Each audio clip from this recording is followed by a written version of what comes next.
তাহলে যাচ্ছেন তো? পায়ে পা মেলাবেন তো? Reclaim the night. বেসিক্যালি বিয়ের পরে কাল রাখি না। একটি মেয়ের জন্ম থেকে মৃত্যু পর্যন্ত যতগুলো রাত তার জীবনে রয়েছে প্রতিটা রাতই তার কাছে কাল রাত্রি।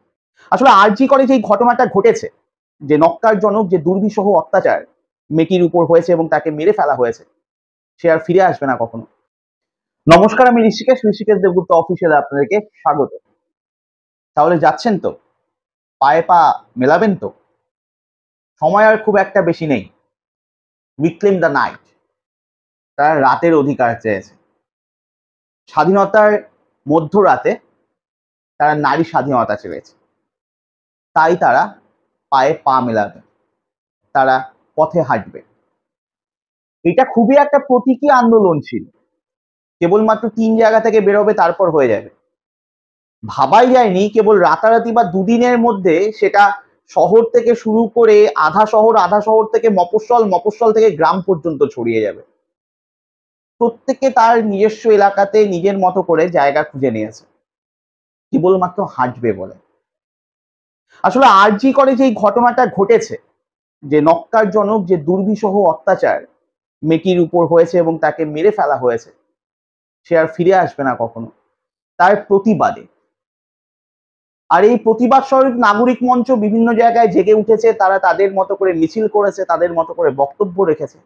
এবার মেয়েরা পথে নামবে, তারা তাদের অধিকার, তাদের স্বাধিকার, তাদের অস্তিত্বের জানান তারা নিজেরা দিতে চায়। আর এটা আজকের থেকে না, এটা সভ্যতার আদি লগ্ন থেকে বলুন বা আপনি পৌরাণিক কাহিনীতে চলে যান, সবখানে তাই। এই ২ মাস পরেই তো দুর্গাপূজা, তারপরে কালী পূজা। আপনি দুর্গা ঠাকুর বলুন, কালী ঠাকুর বলুন, এরা প্রত্যেকে জাইন্ট কিলার, প্রত্যেকে নিজেদের আমলে বড় বড় অসুরকে মেরেছে। আর এখনকার এই অসুরদেরকে মারা যাবে না। আসলে এই যে রাত্রি দখল করা, মানে একটা কালকে বা একটা সময়কে দখল করা, যে রাতের বেলা মানুষ সুরক্ষিত নয়, বিশেষ করে মেয়েরা সুরক্ষিত নয়। ভাবুন তো, একটি মেয়ে, সে ঘুরেও বেড়াচ্ছিল না, সে তার কাজ করছিল, ৩৬ ঘন্টা ধরে কাজ করছিল, মানে যন্ত্র হয়ে গিয়েছিল, তারপরে একটু জেরাতে গিয়েছে। এই জিরিয়ে নেওয়ার সময়টুকু একটু চোখ বন্ধ করেছিল, ব্যাস খেলা শেষ। তাহলে মেয়েরা সুরক্ষিতটা কোথায়? সে বাড়িতে সুরক্ষিত না, সে রাস্তায় সুরক্ষিত না, সে কাজের জায়গাতে সুরক্ষিত না, সে সরকারি কাজের জায়গাতে সুরক্ষিত না, যেখানে মুখ্যমন্ত্রী স্বরাষ্ট্রমন্ত্রী, যেখানে মুখ্যমন্ত্রী পুলিশ মন্ত্রী, যেখানে মুখ্যমন্ত্রী স্বাস্থ্যমন্ত্রী। তাহলে সে সুরক্ষিত কোথায়? তার মানে সে বেসিক্যালি মৃত্যুর পরেই সুরক্ষিত, তাছাড়া তো সে আর সুরক্ষিত নয়। তাই পায়ে পায়ে পথ চলা। এই যে রাত্রিটা রয়েছে না, একটা কথা আছে না যে বিয়ের পর মেয়েদের কাল রাত্রি রয়েছে একটা সময়। বেসিক্যালি বিয়ের পরে কাল রাত্রি না। একটি মেয়ের জন্ম থেকে মৃত্যু পর্যন্ত যতগুলো রাত তার জীবনে রয়েছে প্রতিটা রাতই তার কাছে কাল রাত্রি। আর এই যে কাল, এই যে সময়, এই যে রাত, সেটা থেকেই তারা এবার জিততে চেয়েছে, তারা পথে নামতে চেয়েছে। যে রাত্রি ১১টা হোক, রাত্রি ১২টা হোক, রাত্রি ২টা হোক, ৩টা হোক, আমরা সবসময় সুরক্ষিত, আমরা আমাদের জায়গাটা চাই। আর ওই যে বললাম, এই যে লড়াই, এটা সভ্যতার আদি লগ্ন থেকে শুরু হয়েছে এবং তারপর চলে গেছে। ভারতবর্ষের প্রথম স্নাতক মহিলা, প্রথম লেডি ডক্টর কাদম্বিনী দেবী। ভাবা যায় ওই সময়টা যখন একটি মেয়ের কাছে খুব বেশি হলে তার ঘরের যে মেঝে রয়েছে এবং তার সাথে তার বাড়ির বারান্দা, এতটুকুই তার পৃথিবী। সেখানে ওই ভদ্রমহিলা চৌকাঠ পেরিয়ে কলকাতা মেডিকেল কলেজে বিভিন্ন ঘর দাপিয়ে বেরিয়েছে। যেই মুহূর্তে বা পরিবেশ পরিস্থিতি সামাজিক অবস্থা এরকম ছিল, মেয়েদের হাতে আবশ্যিক বা বাধ্যতামূলক ছিল হাতা খুন্তি করাই, সেখানে তখন কাদম্বিনী দেবীর হাতে ছুরি, কাঁচি, স্টেথোস্কোপ। তো লড়াই তো তখন থেকেই। আর সেই প্রজাতিরই যিনি, তাকে আজকে অত্যাচার করা হয়েছে। এটা কেবলমাত্র রাত্রি দখল বলে রাত্রি দখল নয়, বা সময়টাকে দখল নয়, এটা ওই পুরুষতান্ত্রিক সমাজটাকেও চোখে চোখ রেখে চ্যালেঞ্জ করা, তাদেরকে বলা যে আমরা আছি, আমরা বর্তমান, আমাদের অস্তিত্ব রয়েছে। দেখুন, শাসন সবসময় পুরুষতান্ত্রিক, সে লিঙ্গভেদে পুরুষ হোক মহিলা হোক, সেটার কর্ত্রী হতে পারে, কর্তা হতে পারে, তারা শাসন কার্য পরিচালনা করতে পারে। কিন্তু যদি শাসনের আপনি লিঙ্গ নির্ধারণ করেন, তাহলে সেটা সবসময় পুরুষতান্ত্রিক। আর এই শাসনের নাগপাশে আজকে মহিলারা বন্দী, আর এর জন্যই প্রতিটা রাত্রি তাদের কাল রাত্রি। সে সমাজের যে কোনো স্তরের মহিলা হতে পারে, যে কোনো জায়গার মহিলা হতে পারে। আর এই আন্দোলনটা না ভীষণ জরুরি। এই যে ঘটনাটা, এটা বিহিত হওয়া খুব জরুরি। দেখুন, আরজি করের যে লেডি ডক্টরের সাথে এটা হয়েছে, সে একটি মধ্যবিত্ত বা নিম্ন মধ্যবিত্ত পরিবার থেকে আসে। তার আশেপাশে তার বিচারের জন্য যারা লড়াই করছে তারা শিক্ষিত সমাজের, তাদের কম হোক বেশি হোক একটা অর্থনৈতিক ব্যাকগ্রাউন্ড রয়েছে। এরকম অসংখ্য হাজার হাজার ঘটনা রয়েছে, কেবলমাত্র সামাজিক চাপে বলুন, ঘরের ভিতরে মুখ চেপে অনেক পরিস্থিতি দম বন্ধভাবে সহ্য করে নিয়েছে, শেষ হয়ে গেছে। ইতিহাসে তারা নিথর হয়ে গেছে, পাথর হয়ে গেছে, জীবাশ্মতে পরিণত হয়েছে। তাদের কাছেও একটা বার্তা যাওয়া উচিত যে লড়াই চলছে। যদি এই নারকীয় ঘটনা আরো কোনো নরপিশাচ এরকম যারা ঘুরে বেড়াচ্ছে এরকম অত্যাচারে সামিল হয়, তাহলে আপনারাও চিৎকার করুন, আপনারাও গর্জে উঠুন। যেই রাত আপনাদের কাল রাত হতে চেয়েছে, সেই রাতকেই আপনি আপনার নতুন পথ চলার সূর্যোদয় হিসেবে দেখে নিন, বা সেই পথ চলাতেই আপনি দিনের দিকে এগিয়ে যাচ্ছেন, আলোর দিকে এগিয়ে যাচ্ছেন, এটা ভেবে নিন। আর এর জন্য এটা ভীষণ রকম জরুরি। কিছু রাজনৈতিক রং চড়ছে, কিন্তু আমি যতদূর জানি যখন এটার ডাক দেওয়া হয়েছিল বা যেই তিনজন ডাক দিয়েছিলেন তারা কোনো রাজনৈতিক দলের সাথে যুক্ত নয়, সরাসরি তো একদমই নয়। তাহলে রাজনৈতিক রং চড়ানোর কি দরকার? এটা নিয়ে সমালোচনা চলছে। কেউ কেউ টুইট করছে, সামাজিক মাধ্যমে বার্তা পাঠাচ্ছে যে যেটা হয়েছে অন্যায় হয়েছে, কিন্তু উত্তরপ্রদেশ বলুন, হাতরাস বলুন, উন্নাও বলুন, কাশ্মীর বলুন, রাজস্থান বলুন, দিল্লি বলুন, হায়দ্রাবাদ বলুন, যেটাই বলুন, সেই উদাহরণগুলোকে সামনে টেনে আনা হচ্ছে, বিষয়ের তুলনা করা হচ্ছে। বিষয়ের যদি তুলনা করতে হয় তাহলে এভাবে করা উচিত ছিল যে ওটার বিচার কত তাড়াতাড়ি হয়েছে তার থেকে এটার বিচার আরো তাড়াতাড়ি হওয়া উচিত ছিল, এবং সৎভাবে হওয়া উচিত ছিল, সৎ পথে হওয়া উচিত ছিল, কোনো প্রশ্ন যাতে না ওঠে সেই দিকটা লক্ষ্য রাখা উচিত ছিল। এটা নিয়ে তুলনা করা উচিত ছিল। কোন ঘটনা কতটা গুরুতর সেটা ভাবে না। এই পথ চলা যেরকম চলবে সেরকম সমালোচনাও চলবে।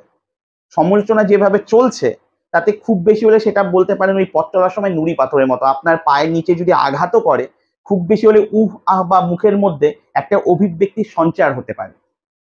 তাই বলে হাঁটা বন্ধ হয়ে যাবে এটা সম্ভব নয়। তাই সমালোচনা সমালোচনার মতোই চলতে থাকবে। এই রাতের অধিকার আজকের থেকে হয়নি, এটা আমেরিকাতে সূত্রপাত হয়েছে 1975 সালে। ফিলাডেলফিয়াতে একজন মাইক্রোবায়োলজিস্টকে যখন এভাবে নৃশংসভাবে হত্যা করা হয়েছিল তার প্রতিবাদে এটা শুরু হয়েছিল। 1977 থেকে এটা নারীদের মুক্তির একটা চিহ্ন হিসাবে বা প্রতীক হিসাবে গৃহীত হয়। দিল্লির নির্ভয়ের ঘটনার সময় হয়েছিল, তখনও নাগরিক সমাজ গর্জে উঠেছিল, সেখানে মানুষ করেছে।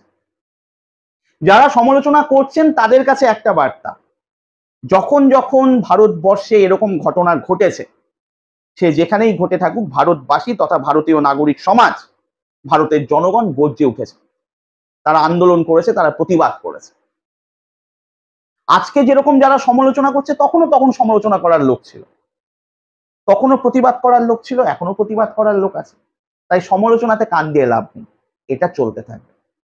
আবার এই আন্দোলনে শাসক শিবির তৃণমূল সিঁদুরে মেঘ দেখছে, তারা তাদের মতো করে ভাবছে। তাদের মধ্যে অনেক নেতারা দ্বিধাগ্রস্ত, তারা কি করবে, কারো কাছে এটা নাটুকেপনা। সুখেন্দু শেখর বাবুর মতো লোকরা আবার ভেবেছে যে আমার একটি মেয়ে রয়েছে, আমার নাতি নাতনিরা রয়েছে, সেখান থেকে আমার পায়ে পা মেলানো উচিত এই প্রতিবাদীদের সাথে, এবং আমি যাব। তাই কোন সত্তাটাকে তারা গ্রহণ করবে আর কোনটাকে এই মুহূর্তে বর্জন করবে সেটা নিয়ে তারা দ্বিধান্বিত,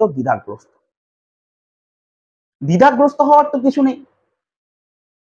মুখ্যমন্ত্রী নিজে বলেছিলেন যে রবিবার পর্যন্ত ডেডলাইন কলকাতা পুলিশের, তারপর যদি না হয় তাহলে সিবিআই হাতে তদন্তভার দিয়ে দিবে। হাইকোর্ট সেটা সেদিনই দিয়ে দিয়েছে।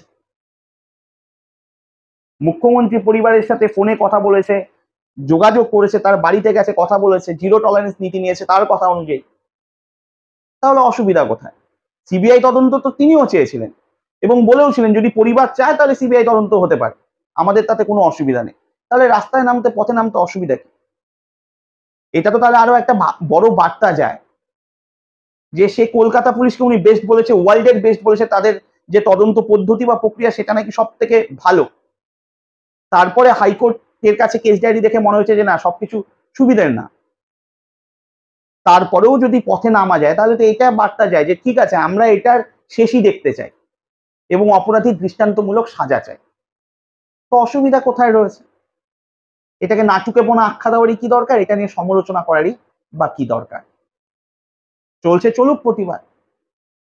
প্রত্যেকের তো কথা একটাই, যেটা মুখ্যমন্ত্রীর কথা ওটাই বিরোধী দলের কথা, ওটাই সাধারণ নাগরিকের কথা, ওটাই বাকি ডাক্তার যারা রয়েছে শিক্ষানবিশ থেকে সিনিয়র ডাক্তার প্রত্যেকের একই কথা, যে দিদির বিচার চাই, সঠিক জাস্টিসটা চাই, উই ওয়ান্ট জাস্টিস। সিম্পল, সহজ ব্যাপার। তাহলে এটা নিয়ে সমালোচনা করার দরকারটা কোথায়? আজকের পত্রিকাতে পড়ছিলাম উত্তরবঙ্গের কোনো একজন উন্নয়ন মন্ত্রী, সে উত্তরবঙ্গের উন্নয়নের দায়িত্ব রয়েছে, সে বলেছে তার শহরে তার রাজপথে যদি এই রাত্রেবেলা এইসব নাটকগুলো হয়, তাদের হিসাবে যে নাটক, বা মহিলা রাতের অধিকারের জন্য পথ চলা শুরু করে, তাহলে তার পরবর্তীতে যদি স্বামীরা অত্যাচার করে তার কাছে যাতে কোনো অভিযোগ না দায়ের হয় বা তাকে যাতে কেউ বলতে না যায়। মন্ত্রীবাবু আপনাকে বলি, আপনার কাছে কেউ বলতে যাবে না, কিন্তু আপনার স্ত্রী যদি কোনো কারণে সেই নারীর অধিকারের জন্য রাত্রি দখল করার জন্য বাকি মেয়েদের সাথে আপনার শহরের রাজপথে হাঁটা শুরু করে, পথ চলা শুরু করে, তাহলে শাসকের ক্ষমতার আগ্রাসনের আঘাত বা ঘা বা ক্ষত আপনার স্ত্রীর শরীরে যাতে দেখা না যায়, সেটা অন্তত লক্ষ্য রাখবেন, তাহলেই হবে। আর এই যে পথ চলাটা, এই পথ চলাটা অন্তত আমাদের এদিকে এরকম করা হয়েছে যে শঙ্খধ্বনি দিতে হবে, দরকার পড়লে কেউ যদি অংশগ্রহণ করতে না পারেন তাহলে বাড়িতে বসে শঙ্খধ্বনি দেবেন, অন্তত জানানটা দেবেন। কুরুক্ষেত্রে যখন যুদ্ধ শুরু হতো তখন শঙ্খধ্বনি দিয়ে শুরু হতো এবং শেষ যখন হতো তখনও শঙ্খধ্বনি বাজিয়ে শেষ হতো। আর এই যে শঙ্খধ্বনিটা দেবেন, সেটাও এই সমাজের পুরুষতান্ত্রিক শাসন ব্যবস্থার যে নাগপাশ রয়েছে, এই নরখাদক, এই নরপিশাচগুলোর যে অত্যাচার রয়েছে, তাদের বিরুদ্ধে যে যুদ্ধ ঘোষণাটা করলেন সেটার জন্যই শঙ্খধ্বনিটা দেবেন। আর বাকি আমাদের যেটা দায়িত্ব, সেখান থেকে এতটুকু বলতে পারি যে কাদম্বিনী দেবীর যখন আমি আজকে পড়াশোনা করছিলাম তখন দেখছিলাম তার এই ডাক্তার হওয়ার সাফল্যের পিছনে তার বাবা এবং তার স্বামীর একটা বড় অবদান রয়েছে। আমরা তো আর কেউ উত্তরবঙ্গের এই উন্নয়ন মন্ত্রীর মতো মানসিকতা রাখি না সবাই, তাই আমরা যাতে এই আন্দোলনটা হয়, তারা যাতে তাদের রাতের দখল নিতে পারে, তাদের অধিকারের দখল নিতে পারে, পাশে পথ চলি, তাহলেই হবে। আপনাদের কি মতামত অবশ্যই জানাবেন। নমস্কার, ভালো থাকবেন।